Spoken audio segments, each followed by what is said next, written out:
નમસ્કાર, હું મિથુન. આપ જોઈ રહ્યા છો ઝી 24 કલાક. અને સૌપ્રથમ વાત કરીએ એક મહત્વના સમાચારની. તો સુરતમાં માંડવીના લીમધા ગામે પુલ તૂટ્યો છે. પટેલ ફળિયાથી સ્ટેશન ફળિયાને જોડતો પુલ તૂટ્યો છે. બે ભાગને જોડતો પુલ તૂટતા સ્થાનિકોને ભારે હાલાકી થઈ રહી છે. આશરે 4 વર્ષ પહેલા પુલ અને રોડનું નિર્માણ થયું હતું. ઝી 24 કલાકની ટીમે સ્થળ પર તપાસ કરતા ક્ષતિઓ સામે આવી. પુલ નિર્માણમાં 8 mm સળિયાનો કરાયો છે ઉપયોગ. પરેશાન સ્થાનિકો દ્વારા કામચલાઉ પુલ કાર્યરત કર્યો હતો. ત્યારે વધુ એક પુલ તૂટ્યો છે. 4 વર્ષ પહેલા આ પુલનું નિર્માણ કરવામાં આવ્યું હતું. તો આપ વિચાર કરો કે શું પુલની જે આવરદા છે તે માત્ર 4 વર્ષ જ છે, એટલે કે આમાં કેટલો ભ્રષ્ટાચાર થયો હશે. ત્યારે માંડવીના લીમધા વચ્ચે જો આવેલો આ પુલ છે તે તૂટી ગયો છે અને બે ભાગને જોડતો પુલ તૂટતા સ્થાનિકોને ભારે હાલાકી થઈ રહી છે.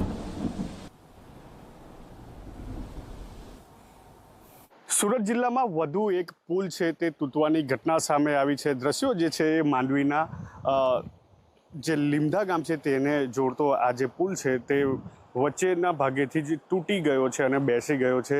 ખાસ કરીને જે રીતે આંબલી ડેમમાંથી પાણી છોડવામાં આવ્યું હતું અને આ જે વીરા નદી છે તેની અંદર પાણીનો ધસમસતો પ્રવાહ આવ્યો હતો અને આ બ્રિજ છે તે તૂટી ગયો હતો. તેને લઈને હવે લોકોએ છે તે ભારે હાલાકી વેઠવાનો સામનો આવી ચૂક્યો છે.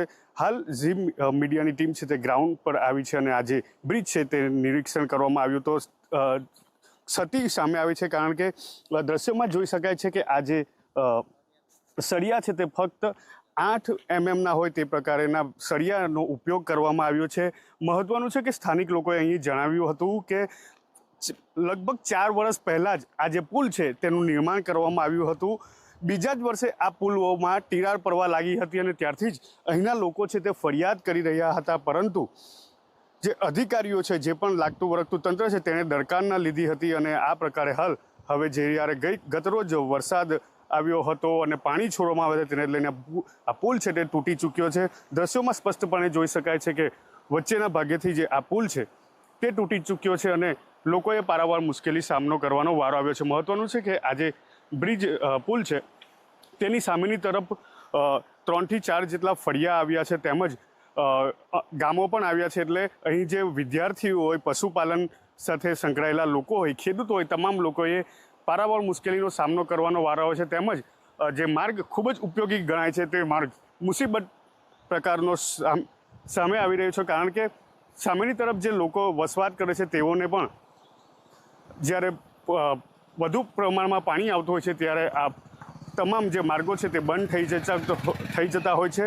સ્થાનિક લોકો દ્વારા અહીં કાચું મટીરિયલ નાખી અને આ પુલ છે તે હાલ માટે ચાલુ કરવામાં આવ્યો છે. પરંતુ જીવના જોખમે અહીંથી લોકો પસાર થઈ રહ્યા છે. ત્યારે ફરીવાર તંત્રની કામગીરી સામે સ્થાનિક લોકો છે તે સવાલો ઉઠાવી રહ્યા છે. કારણ કે ફક્ત 4 વર્ષ થયા છે આ બ્રિજને અને હાલ તૂટી ચૂક્યો છે. એટલે જરૂરથી અહીં જે આ બ્રિજ જે નિર્માણ કરવામાં આવે છે તે કોન્ટ્રાક્ટર એજન્સી તેમજ જે પણ લાગતા વળગતા અધિકારી હોય તેમની સામે તપાસ કરવામાં આવે તેવી માંગ કરી રહ્યા છે.